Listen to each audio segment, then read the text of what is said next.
پر تقریر پیش کرنے کے لیے میں دعوت دیتا ہوں۔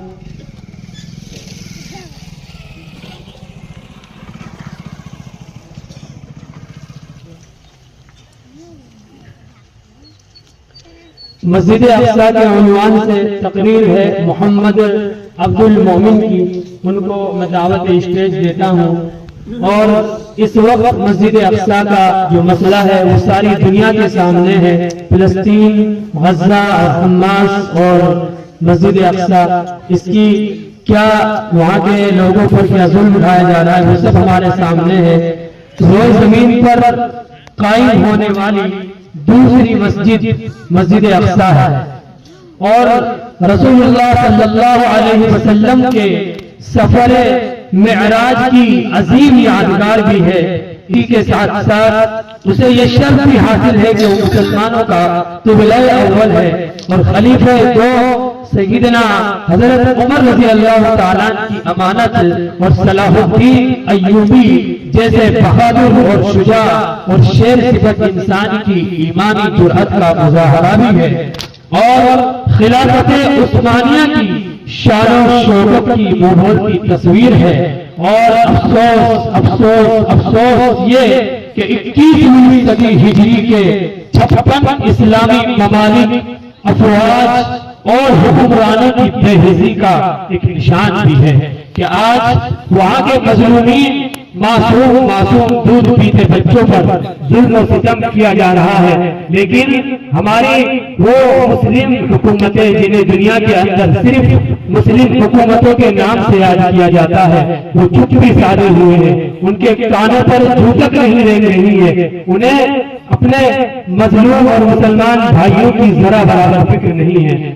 اسی عنوان پر اور ان فلسطین مظلومین کے نام پر تقریر پیش کرنے کے لیے محمد عبد المومن وہ آئیں اور کوئی تقریر پیش فرمائیں۔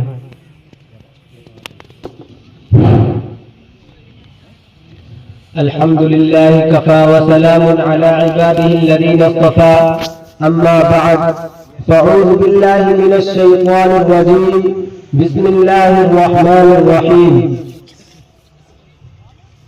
سبحان الذي أسرى بعبده ليلا من المسجد الحرام إلى المسجد الأقصى الذي باركنا حوله لنريه من آياتنا إنه هو السميع البصير۔ صدر محترم، حضرات علماء اکرام اور سامعین اعزام، آج میرا موضوع سخن عالم اسلام کا وہ عظیم اور حساس مسئلہ ہے جسے ہر مسلمان اپنی زندگی اور اپنی جان سے عزیز رکھتا ہے، جس کے تقدس پر لاکھوں جانیں قربان ہو چکی ہیں اور نامعلوم کتنی جانیں قربان ہونے کے لیے منتظر اور تیار ہے۔ اس زمستان عالم کا پتا پتا اور بوٹا بوٹا اس بات پر شاہد ہے کہ یہ قرائے ارض ابتدائے آخری رشیز حق و باطل کی ٹکر رہی ہے۔ اس صفحہ حقی پر بڑے بڑے ظالم و جابر حکمرانوں نے اپنے ظلم و جور اور جبر و تشدد کی خوخار داستانیں لکھی ہے، لیکن یہ بھی ایک روشن حقیقت ہے کہ جب بھی کسی فرعون وقت نے انا ربکم الاعلی کا نعرہ لگایا، اسی دم کوئی نہ کوئی مرد مجاہد جلال موسوی بن نمودار ہوا۔ جب بھی کسی نمرود عصر نے انا ولا غیرے کی صدا بلند کی، اسی لمحہ کسی خلیل بت شکن کا دست بے باک بھی ظاہر ہوا ہے۔ جب بھی باطل نے حق کو چیلنج کیا، حق پرستوں کی ایک جماعت نے آگے بڑھ کر اس کے چیلنج کو قبول کیا ہے۔ صرف قبول ہی نہیں بلکہ وہ مردانہ وار سر بکف اور کفن بردوش ہو کر میدان میں آ نکلے اور پہلے باطل اور طاغوتی لشکر پر پوری شدت سے حملہ کیا ہے۔ پھر دنیا والوں نے دیکھا کہ اس مٹھی بھر جماعت نے ایک عالم کو تہو بالا کر دیا، اور پرستاروں نے باطل اور شیطانی لشکر کو سمجھا دیا کہ ہم وہ نہیں جو تم سمجھتے ہو، بلکہ ہم تو وہ ہیں جن کے بارے میں کہا گیا ہے کہ مرد حق باطل سے ہرگز خوف کھا سکتا نہیں، مرد حق باطل سے ہرگز خوف کھا سکتا نہیں، سر کٹا سکتا ہے لیکن سر جھکا سکتا نہیں۔ مسلمانوں ذرا یاد تو کرو اس وقت کو جب قبلہ اول پر عالم صلیبی 90 سال سے اپنے پہنچا کا داستان اور ذل بربریت کا اعلان کر رہا تھا اور پاسبان اسلام خواب غفلت میں مدہوش تھے، تو ایسے نازک وقت میں خداوند عظیم نے اپنے ایک ایسے پرستار کو حرم کی پاسبانی اور قبلہ اول کی آزادی کے لیے منتخب فرمایا، جسے دنیا صلاح الدین ایوبی کے نام سے یاد کرتی ہے، جس کا دل جذبہ جہاد سے سرشار تھا، جس کے چہرے پر عزم و استقلال کی کرنیں جلوہ پگن تھی، جس نے اپنی زندگی اسلام کی سربلندی اور اعلاء کلمت اللہ کے لیے وقف کر دی تھی اور اپنے تن من دھن کو اللہ کی راہ میں قربان کرنے کے لیے بے قرار تھا۔ چنانچہ اس کی ضرب بے پناہ سے بس لشکر باطل چور چور ہونے لگے۔ وہ فوج کے ایک سرے پر حملہ کرتے تو دوسرے سرے سے نکلتے ہوئے نظر آتے، گویا ان کی تلوار ایک سفینہ تھی تو دشمنوں کے امڑتے ہوئے سیلاب میں تیر رہی تھی، اور دشمنوں کے سر جو ہوائے کبر و نبوت سے پر تھے، بھاپ کی طرح ابھرتے ہوئے سر سر شمشیر کا تھپیڑا کھا کر ٹوٹ جاتے تھے۔ میرے دوستو، کیا آپ جانتے ہیں کون ہے صلاح الدین ایوبی؟ وہ صلاح الدین ایوبی جو مثل خورشید سن 537 ہجری میں مقام تقریر میں طلوع ہو کر سن 589 ہجری میں اپنے وطن سے ہزاروں میل دور ایک مقام پر غروب ہو جاتا ہے۔ مسلمانوں، جب یہ رجل عظیم اس جہان پانی سے رخصت ہوتا ہے تو اس کے پاس اتنے پیسے بھی نہیں تھے جن سے اس کا کفن خریدا جا سکے۔ اے سلطان صبر و غنا تجھ پر ہزاروں سلام، اے پیکر عدل و وفا تجھ پر لاکھوں بار قربان، اے حرم کے پاس بان اللہ تیری تربت کو نور سے منور فرمائے۔ لیکن صلاح الدین ایوبی کی وہ کھیتی جس کو اس نے اپنے خون جگر سے سینچا تھا اور اپنے مقدس لہو سے پروان چڑھایا تھا، آج وہ پھر ملعون اسرائیلیوں کے قبضہ و تصرف میں آ کر جھلس رہی ہے۔ مسجد اقصی آج کس حال میں ہے؟ تجھے اپنوں کی لاپرواہی نے کیسا لاچار بنا دیا ہے، تیرے چاہنے والوں کی کمزوری اور تیرے دشمنوں کی مکاری نے تجھے کیسی تکلیف میں ڈال رکھا ہے۔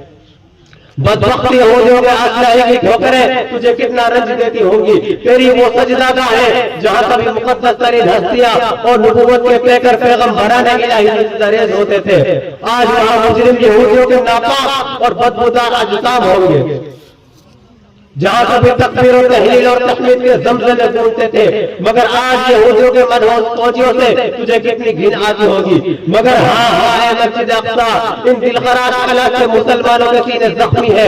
اہل دل اس پرآش و منظر کو دیکھ سن کر روتے اور تڑپتے ہیں، تجھ سے محبت رکھنے والے یہ حالات دیکھ کر روتے اور آہیں بھرتے ہیں۔ کوئی تجھ پر قربان ہونا چاہتا ہے مگر رکاوٹوں کے اتنے پہاڑ ہیں کہ ان کی ہمت جواب دے جاتی ہے۔ کوئی تجھے ستانے والے یہودیوں پر آگ بن کر برسنا چاہتا ہے مگر وہ تجھ سے بہت دور بیٹھ کر تیرے غم میں تیرا شریک ہو کر بے چین رہتا ہے۔ ہائے تو صحابہ کا مرکز، مگر آج تجھے شقاوت کے مارے یہودیوں نے گھیر رکھا ہے۔ تو برکتوں کا گھر صحیح، مگر آج تجھے غضب کی ماری قوم نے اجاڑ رکھا ہے۔ لیکن اے مسجد اقصی، انشاءاللہ بہت جلد تیرے چاہنے والے تیرے عزت و تقدس کو بچانے کے لیے ان ظالموں کے چنگل سے تجھے آزاد کرائیں گے۔ عن قریب پھر وہ دن آئیں گے جب وہ جیالے پیدا ہوں گے جن کی جبین نیاز صبح و شام تیری زمین کا بوسہ لیں گی۔ عن قریب وہ دن آئیں گے جو تکبیر کے پاکیزہ نعرے تجھ میں گونجیں گے اور تیرے دشمنوں کی وہی حالت ہوگی جو ابرہہ کے ظالم و جابر لشکر کی ہوئی تھی۔ مسلمانوں، تم میں بھی انہی شہدائیان اسلام اور سرفروشان خیر الانام کا خون گردش کر رہا ہے جنہوں نے حرم کی پاسبانی اور خداوند قدوس کے دین کی ناموس کے لیے اپنی جان و مال اللہ کی راہ میں قربان کر دیا تھا۔ اور تم بھی اٹھو اور ذل باطل پر برق بے اما بن کر گر پڑو اور یہ اعلان کر دو کہ کبھی ایسا نہیں ہوگا، نہیں ایسا نہیں ہوگا، کبھی ایسا نہیں ہوگا، نہیں ایسا نہیں ہوگا، کبھی ایمان کا قرآن کا سودا نہیں ہوگا۔ ہمیں تو قتل کر دو شوق سے منظور ہے لیکن ہمیں تو قتل کر دو شوق سے منظور ہے لیکن شریعت کے کسی مسئلے پہ سمجھوتا نہیں ہوگا۔ ظالم یہ چاہتا ہے کہ پہچان چھوڑ دے، ظالم یہ چاہتا ہے کہ پہچان چھوڑ دے، گھبرا کہ ہم رسول کا فرمان چھوڑ دے۔ مرنا ہمیں قبول ہے مر جائیں گے مگر، مرنا ہمیں قبول ہے مر جائیں گے مگر ممکن نہیں کہ ہم دولت ایمان چھوڑ دیں۔ وآخر دعوانا الحمدللہ رب العالمین۔ ماشاءاللہ، بہت خوب۔ نہ زوال دے کوئی عروج دے، نہ زوال دے، مجھے صرف اتنا کمال دے، مجھے اپنی راہ پہ ڈال دے کہ زمانہ میری مثال دے۔ تیری رحمتوں کا نزول ہو، مجھے محنتوں کا صلہ ملے، مجھے مال زر کی ہوس نہیں، مجھے بس رزق حلال دے۔ میرے ذہن میں تیری فکر ہو، میرے ذہن میں تیری فکر ہو، میری سانس میں تیرا ذکر ہو، تیرا خوف میری نجات ہو، سب خوف دل سے نکال دے، تیری بارگاہ میں اے خدا، تیری بارگاہ میں اے خدا، میری روز و شب ہے یہی دعا، تو رحیم ہے تو کریم ہے، تو رحیم ہے تو کریم ہے، مجھے مشکلوں سے نکال دے۔ ناظرین، اب اس کے بعد